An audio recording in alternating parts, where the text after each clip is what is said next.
세상 예배 드리도록 하겠습니다. 목도하겠습니다. 태초에 천지를 창조하셨느니라. 오늘 우리가 예배함은 하나님이 만드신 아름다운 이 세상을 통해 만드신 모든 사람과 피조물이 탄식하는 이 시대에 우리의 행위가 모든 하나님의 섭리 아래에서 위배되는 것임을 깨닫고 새로운 삶을 살기를 원합니다. 이 시간 우리에게 말씀하시고 응답하셔서 주의 뜻대로 이 세상을 살게 하옵소서. 사랑하시고 세상을 창조하시며 우리를 구원하신 예수님의 이름으로 기도합니다. 아멘. 우리 환경 관련 기도를 할 건데요. 우리 오늘 시편 104편 1절부터 5절 그리고 9절부터 13절 제가 먼저 하고 이렇게 교독으로 하도록 하겠습니다. 같이 기도하겠습니다. 내 영혼아 여호와를 송축하라. 여호와 나의 하나님이여 주는 신이 위대하시며 존귀와 권위로 옷 입으셨나이다. 주께서 옷을 입은 같이 빛을 입으시며 하늘을 휘장같이 치시며 물에 자기 누각에 들보를 얹으시며 구름으로 자기 수레를 삼으시고 바람 날개로 다니시며 바람을 자기 사신으로 삼으시고 불꽃으로 자기 사역자를 삼으시며 땅의 기초를 높이사 영원히 흔들리지 아니하게 하셨나이다. 주께서 물의 경계를 정하여 넘치지 못하게 하시며 다시 돌아와 땅을 덮지 못하게 하셨나이다. 여호와께서 샘을 골짜기에서 솟아나게 하시고 산 사이에 흐르게 하사 각종 들짐승에게 마시게 하시니 들나귀들도 해갈하며 공중의 새들도 그 가에서 깃들이며 나뭇가지 사이에서 지저귀는도다. 그가 그의 누각에서부터 산에 물을 부어주시니 주께서 하시는 일에 결실이 땅을 만족시켜 주는도다. 아멘. 하나님께서 하시는 일들을 통해서 땅을 만족시켜 주시는도다 라고 그렇게 얘기하고 있습니다. 우리 말씀을 먼저 공독할 텐데요. 요한 1서 3장 18절부터 20절까지 같이 앞에 보시고 말씀 합독으로 하도록 하겠습니다. 같이 합독하겠습니다. 자녀들아 우리가 말과 혀로만 사랑하지 말고 행함과 진실함으로 하자. 이로써 우리가 진리에 속한 줄을 알고 또 우리 마음을 주 앞에서 굳세게 하느니 이는 우리 마음이 혹 우리를 책망할 일이 있어도 하나님은 우리 마음보다 크시고 모든 것을 아시기 때문이라. 아멘. 오늘 말씀의 제목은 이 책자에서 나와 있는데요. 그리스도인의 말과 책임 있는 행동에 대해서 생각해보고 얘기해보고자 합니다. 이 말씀은 너무나도 유명한 말씀이고 그렇습니다. 그래서 우리가 여러 가지의 분야에서 이 말씀을 가지고 이야기할 수 있겠지만 우리 단체는 환경에 대한 것, 하나님이 만드신 세상에 대한 것들을 생각해보는 단체이기 때문에 이게 환경에 대해서 집중적으로 이야기를 한번 해보려고 합니다. 이 요한일서 3장 18절부터 20절의 말씀에 중요한 세 가지의 키워드가 있습니다. 중요한 세 가지의 키워드가 있는데요. 첫 번째는 18절에 보시면 행함과 진실함이라는 것이고요. 두 번째는 굳세게 한다. 19절에 굳세게 한다는 것이고요.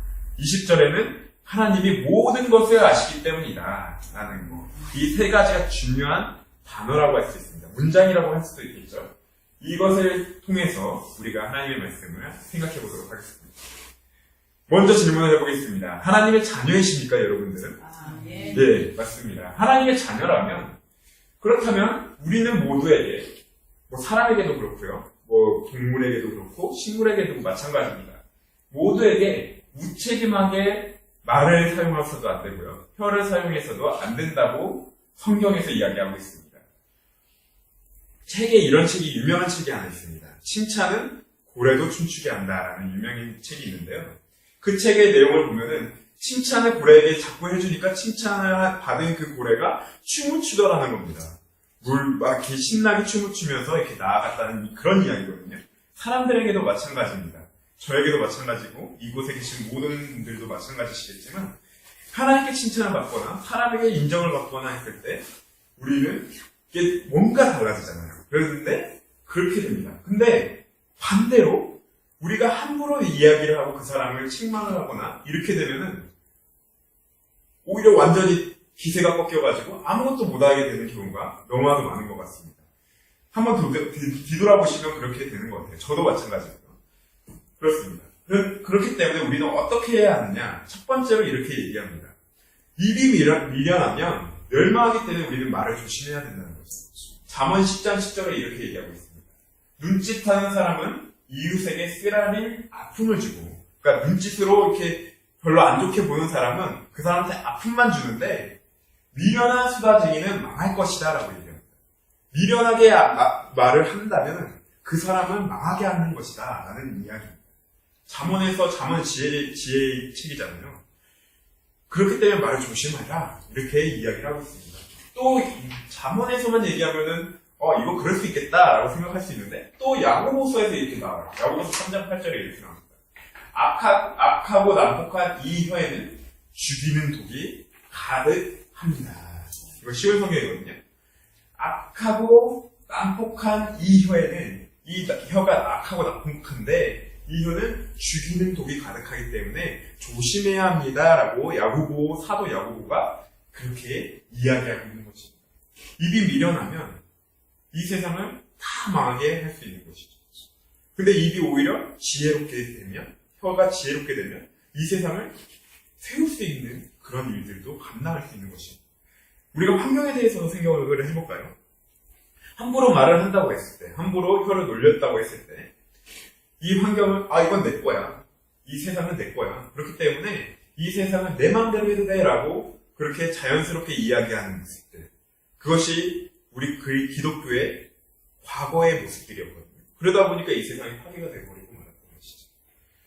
근데 반대로 우리가 그렇게 하지 않고 하나님이 이 세상을 주셨기 때문에 우리는 하나님의 뜻대로 살아야 돼 라고 그렇게 고백한다면 이러한 독이 생기는 것이 아니라 하나님께만 영광 돌릴 수 있는 일이 나타난다는 것입니다. 두 번째로 이렇게 얘기를 하고 있어요. 두 번째로 입을 함부로 놀리면 안 되는 이유는 그리스도인, 우리 하나님의 자녀들은 하나님께 찬양만 해야 되기 때문입니다. 아까 방금 전에 고백했듯이 우리가 하나님의 자녀이기 때문에 이 세상을 지키는 건 당연해 라고 얘기하는 것. 그것도 하나님을 찬양하는 모습이 될 수 있는데 야고보서 3장 8절에 우리는 죽이는 독이 가득하다 혀가 그렇게 얘기했잖아요. 근데 그 9절부터 10절 그 이하의 내용을 보려다 보니까 뭐라고 나오냐면 9절 우리는부터였거든요. 한번 읽어보겠습니다. 우리는 우리의 혀로 우리 주 아버지를 찬양합니다. 그러나 이것으로 하나님의 형상대로 지음받은 사람들을 저주하기도 합니다. 찬송과 저주가 한 입에서 나오고 있습니다. 형제 여러분, 이런 일이 있어서는 안 될 것입니다. 찬송과 저주가 한 입에서 나오면 안 된다고 야고보가 이야기하고 있습니다. 물론 이거 참 힘듭니다. 저도 힘들고요. 모든 사람들이 죄인이기 때문에 힘들 수도 있는 것 같아요. 하지만 하나님의 형상대로 지음받은 사람들을 저주하는 거 안 된다는 것이죠. 잘못된 것이라고 분명히 야고보서에 기록되어 있습니다. 그렇기 때문에 우리는 말을 조심해야 하는 것입니다. 그렇다면 우리는 어떻게 살아가야 할까요? 말을 조심해야 된다고 첫 번째 얘기를 했는데 그럼 살아가는 거에도 중요하게 얘기를 해야 되잖아요. 어떻게 살아가야 할까요? 우리는 하나님과 이웃에게 목숨과 힘과 뜻을 다해서 사랑으로 섬겨야 됩니다. 그러니까 하나님을 사랑할 때 목숨을 다하고 힘을 다하고 뜻을 다해 사랑하라고. 근데 이게 하나님을 사랑하는 우리의 마음이지만 우리가 그렇게 해야 되지만 이웃을 사랑할 때도 마찬가지입니다. 내 이웃을 내 몸과 같이 사랑하는 것은 똑같은 이야기라고 볼 수 있습니다. 이러한 생각을 가지고 근데 행동을 하려 합니다. 나 환경 잘 지켜야 돼. 그래. 하나님 만드신 세상 이거 잘 지켜야 돼. 라고 얘기합니다. 근데 몇 가지 딜레마, 어려운 말로 하면 딜레마고요. 몇 가지 장애물들이 있어요. 그것에 대해서 우리가 생각을 한번 해보자 하는데요. 이게 뭡니까? 딜레마라고 제가 적어놓은 거. 이 사진을 보시면 뭔지 아시겠어요? 뭐라고 그러지? 미로잖아요. 미로. 우리가 미로 문제를 풀거나 미로를 들어가면 한 번에 이렇게 잘 이렇게 길을 가가지고 잘 이렇게 나가시나요? 통과하시나요? 못 통과합니다. 저도 못합니다. 이게 가다가 막히고 또 가다가 막히고 길을 잘못 들어가기도 하고 막 이렇습니다. 근데 이것이 우리의 행동의 모습과 동일한 것 같아요. 뭐가 이렇게 많아. 내가 이렇게 지켜야 되는 게 뭐가 이렇게 많아. 하나님은 왜 이렇게 하라는 게 많아. 이런 생각도 하기도 하죠. 딜레마가 있는데 환경에 대해서도 딜레마가 네 가지의 함정이 있다고 이야기를 합니다. 흔히 학자들이 얘기하는 건데요. 네 가지 함정이 있다고 하는데 첫 번째는 사회적 함정입니다. 이거는 뭐냐면요. 이런 겁니다. 자동차를 끄는 사람이 있고 끌지 않는 사람이 있잖아요. 근데 공평하게 이 오염된 배출이 공평하게 모든 사람한테 영향을 미친다는 거죠. 나는 안 썼는데 왜 나한테 피해를 줘? 이런 겁니다. 그리고 우리나라에서 특히 얘기가 많이 나오는 게 뭐냐면 미세먼지. 우리가 미세먼지 만드는 것도 아니고 우리가 중국에서 공장을 만들어서 그 오염을 시킨 것도 아닌데 왜 우리나라한테 피해를 줘? 라고 얘기할 수 있지만 그렇기 때문에 원망만 하지 지키지 않는다는 거죠. 이런 함정이 있습니다. 두 번째는 뭐냐면요. 시간적 함정입니다. 내가 지금 당장 필요한 건 돈이야. 그렇기 때문에 환경은 나중에 미래에 내가 좀 잘 먹고 잘 살고 나서 좀 나중에 이렇게 지켜도 돼. 라는 그러한 생각을 하죠. 과연 그럴까요? 한번 생각해 보시죠. 세 번째로 공간적 함정입니다. 뭐냐면요. 님비증후군이라고 해서요. 쉽게 얘기하면 안 좋은 거는 우리 동네에 오면 안 돼. 그러니까 뭐 핵발전소, 원자력 발전소 같은 거 있잖아요. 수도권에 있는 거 보셨으니까 원자력 발전소가 다 시골에 있잖아요. 그 이유는 뭐냐면 우리 쪽에는 오면 안 돼, 안 돼. 근데 이 원자력 발전을 했을 때 제일 많이 쓰는 지역이 어디냐면 수도권이거든요. 전기를 제일 많이 쓰는 데가. 그러니까 뭐 밀양에서 막 이 고압 송전 만든다고 안 된다고 우리 죽는다고 이렇게 하는 이유가 그것 때문에. 근데 또 서울에 화력발전소도 없어요. 큰 화력발전소는 없어요. 작은 것들은 있는데 큰 거는 고령이나 서산이나 막 이런 데 위치해 있습니다. 이거 공간적으로도 함정이 있는 거예요. 환경은 지켜야 돼 이러면서 내 쪽은 안 돼 이런 얘기를 하고 있습니다. 네 번째로는 이런 거죠. 확실성이 취약성인데요. 돈이 많은 지역, 이게 해수면 문제가 있는데요. 네덜란드라는 데는 바다 해수면이 땅보다 높아요. 그런 지역이에요. 근데 네덜란드는 잘 사는 나라거든요. 그리고 파키스탄도 해수면이 좀만 높아지면은 물이 넘치는 지역입니다. 둘 다 똑같이 어려운 상황인데 네덜란드는 잘 사는 나라고 아시다시피 파키스탄은 엄청 못 사는 나라입니다. 이 잘 사는 나라는 대책을 다 세울 수가 있어요. 근데 어려운 사람들은 큰 영향을 미치는 거죠. 식량 부족도 문제도 마찬가지예요. 우리나라는 식량이 부족하면 수입해서 먹으면 돼요. 돈 많으니까. 그리고 북한은 원조로 안 해주면 못 먹죠. 이런 것들입니다. 이런 함정들에 빠져 있다 보니까 이게 우리가 환경을 지키려고 노력하고 나아갈 때에도 그게 제대로 되지 않는다. 그렇다면 이러한 네 가지의 함정 속에서 우리가 이겨나가는 방법이 성경에서 딱 한 가지만을 얘기하고 있습니다. 그것이 무엇일까요? 그것을 알고 그대로 행한다면 우리가 말도 변할 수 있고 행동도 변할 수 있습니다. 요한에서 3장 18절부터 20절의 이야기는 말도 조심하고 행동해라. 왜냐? 하나님이 너의 마음을 아시기 때문에 이렇게 이야기하고 있습니다. 첫 번째로 이게 두 가지로 나눠서 얘기했지만 똑같은 얘기입니다. 첫 번째로 하나님이 주신 진정한 사랑이 필요하다는 거죠. 하나님이 사랑을 우리에게 주시지 않으면 우리는 하나님의 사랑을 표현할 수가 없습니다. 하나님의 사랑과 이웃 사랑을 해라 라고 하잖아요. 믿지 않는 사람한테 하나님 사랑과 이웃 사랑을 표현하세요 이러면 표현할 수 있을까요? 절대 표현하지 못합니다. 교회를 다니더라도 표현하지 못합니다. 하나님의 사랑을 맛보는 자만이 하나님을 사랑할 수도 있고 하나님이 만드신 이 세상을 사랑할 수 있고 이 함정에서 벗어나서 내가 조금 어려워도 내가 조금 부딪혀도 그리고 여러 가지 일들의 문제들이 있어도 행동할 수 있는 거죠. 두 번째로 하나님이 주신 힘을 가지고 행동해야 하는 것입니다. 행동하는 것, 말하는 것. 첫 번째는 말하는 거예요. 하나님을 사랑합니다. 고백할 수 있고 내 주변에 어려운 사람 사랑합니다. 환경적인 문제들로 인해 피해받은 사람들 사랑합니다. 라고 얘기할 수 있는 겁니다. 저희가 이제 이 예배를 끝나면은 여기서 이제 저희가 이제 벌써 3회째가 되면서 하마세 러브 쉐어링이라고 해서 여기에 보면은 환경성교 2014, 그러니까 2014년도에 환경적인 문제들을 보면서 얘기를 하는 데가 있어요. 여기서도 나올 테지만 가뭄으로 인해서 혹은 집중호우로 인해서 이렇게 큰 피해를 입는 사람들이 많이 있거든요. 그러한 사람들에게 말로도 도와주고 행동으로 지원을 하거나 재정으로 지원을 하거나 아니면 직접 가서 찾아가서 도와주거나 이러한 일들이 필요합니다. 왜냐? 하나님의 자녀로서 하나님이 만드신 세상에 대해 감사와 사랑으로 지켜나가야 되는 것이 우리의 일이기 때문입니다. 뭐 인원이 많지는 않습니다. 저희가 이 자리에 지금 모여있는 분들이 많지는 않지만 우리 한 명이 나 혼자서는 안 돼, 안 바뀌어 라는 생각이 아니라 아까 처음에 서두에 얘기했듯이 혀는 잘못 얘기하면 하나님을 찬양하는 것과 저주하는 것이 같이 있으면 안 되잖아요.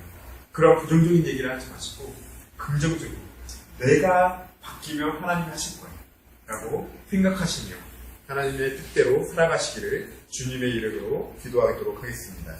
같이 기도하시겠습니다. 사랑하신 주님 감사합니다. 우리 그리스도인들이 하나님이 만드신 이 세상을 바라보기 위하여 우리가 어떻게 살아가야 할런지 하나님 말씀하여 주신 것 감사드립니다. 하나님 저희가 나 하나만 해서 아무런 소용없다라는 그런 부정적인 말이 아니라 하나님께서 함께 해주실 때 이 모든 문제들이 해결될 수 있다는 거 믿고 우리가 살아나아갈 수 있도록 하나님 축복하여 주시옵소서. 하나님께서 함께하여 주실 줄 믿습니다. 사랑하신 예수님의 이름으로 기도드립니다. 아멘.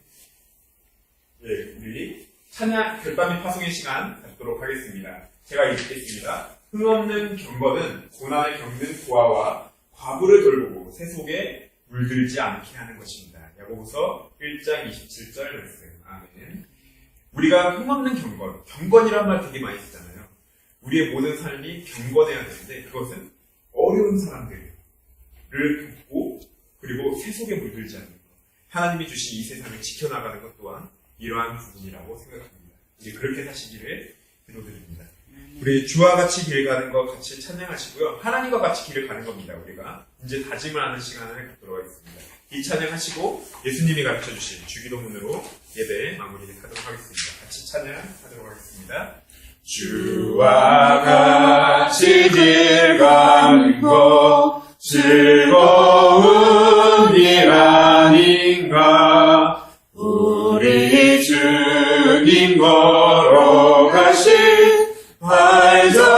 발자취를 밟겠네. 한 걸음 한 걸음 주 예수와 함께 날마다 우리 걸어가리. 어린아이 같은 우리 미련하고 약하나 주의 손에 이끌리어 생명길로 가겠네.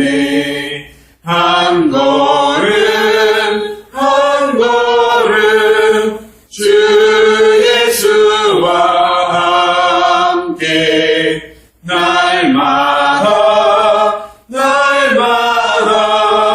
우리 걸어가리. 꽃이 피는 들판이나 험한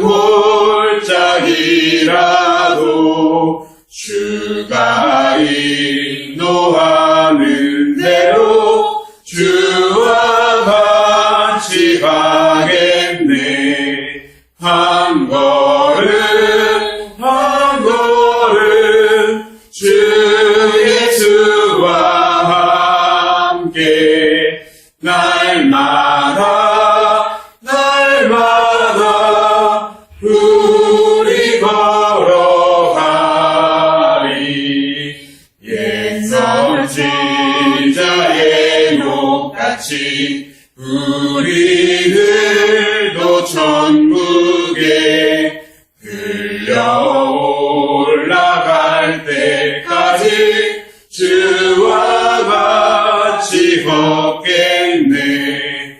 한 걸음 한 걸음 주 예수와